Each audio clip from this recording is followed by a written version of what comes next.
அதிசயங்கள் செய்கிறவர் நம் அருகில் இருக்கிறார். அற்புதங்கள் செய்கிறவர் என்றும் நமக்குள் வசிக்கிறார். 1 பேதுரு 1:18-19. உங்கள் முன்னோர்களால் பாரம்பரியமாய் நீங்கள் அனுசரித்து வந்த வீணான நடத்தை நின்று அழிவுள்ள வஸ்துக்களாகிய வெள்ளியினாலும் பொன்னினாலும் மீட்கப்படாமல் குற்றமில்லாத மாசற்ற ஆட்டுக்குட்டியாகிய கிறிஸ்துவின் விலையேற பெற்ற இரத்தத்தினாலே மீட்கப்பட்டீர்கள் என்று அறிந்திருக்கிறீர்களே. இந்த 1 பேதுரு நிருபத்தை குறித்து ஒரு சின்ன அறிமுகத்தை நீங்கள் மனதில் வைத்துக் கொள்ள வேண்டும். இந்த அறிமுகம் நான் சொல்றேன், ஆனா இதுதான் ஒரு செய்திக்கு அஸ்திபாரம்.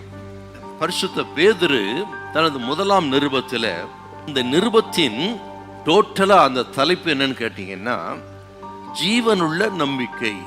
இதை மையமாக வைத்துத்தான் இந்த 1ஆம் நிருபத்தை அவர் பிரதானப்படுத்தி எழுதுகிறார்.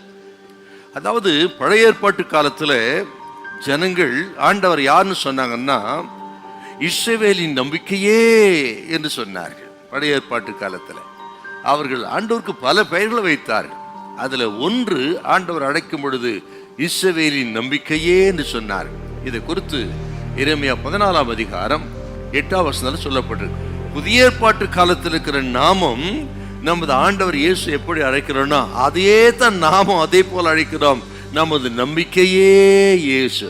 கொலோசியர் 1ஆம் அதிகாரம் 27 பார்த்தீங்கன்னா, கிறிஸ்துவானவர் மகிமையின் நம்பிக்கையாக உங்களுக்குள் இருப்பதே அந்த ரகசியம். ஆக புதிய ஏற்பாட்டு காலத்தில் இருக்கிற நமக்கு நம்பிக்கை யாருன்னா இயேசுவே நமது நம்பிக்கை. உலகத்துல பணம் அல்ல, பொருள் அல்ல, வசதி வாய்ப்புகள் அல்ல, பதவி செல்வாக்கு அல்ல. நமது நம்பிக்கை நமது இரட்சகர் அருளாதர் இயேசு. அவர் நம்பி இருக்க நான் ஒரு நாளும் வெட்கப்பட்டு போக மாட்டேன். அவரை நம்புகிற நான் வளருவேன், குன்றி போக மாட்டேன். இயேசுவை நம்புகிற நான் விடுதலையாவேன், அடிமையாக மாட்டேன். இயேசுவை விசுவாசிக்கிற எனக்கு பெருக்கம் உண்டு, குறைவில்லை.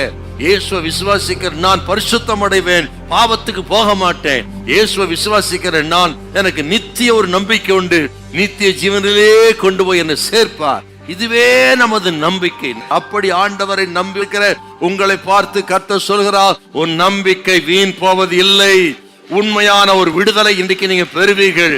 உண்மையான சந்தோஷத்தை, சமாதானத்தை பெறுவீர்கள் என்றால் நமது நம்பிக்கையா இருக்கிற இயேசு மிகுந்த சமாதானத்தை கொடுக்கிறவர். ஹல்லேலூயா, ஹல்லேலூயா.